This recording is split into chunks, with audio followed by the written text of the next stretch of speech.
Super এইটে উঠলাম, এর আগে তো কখনো পারিনি। রিশাদ হোসেন বাচ্চা ছেলে, ওর বলই বুঝতে পারে না। লড়াই করে জিতবো আমরা। হ্যাঁ, এই যে তানজিদ তামিম বাচ্চা ছেলে, কি সব বাঘা বাঘা বোলার, ভয় পায় না কিন্তু, এখনো ভয় পায় না।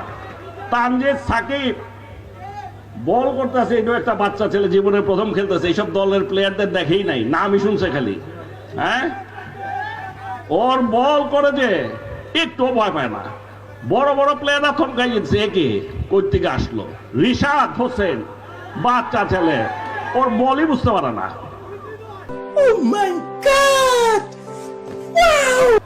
হারতে পারি আমরা, আমরা হারতে পারি, কিন্তু কাউকে ভয় পাই না। লড়াই করে জিতবো আমরা। বিশ্বাস করি না, আমি বিশ্বাস করি না। এবং এটা একমাত্র সম্ভব এই নতুন প্রজন্মের মাধ্যমে। বাচ্চা থেকে আর কি করবো, কেউ তো আর ইজ্জত দেয় না।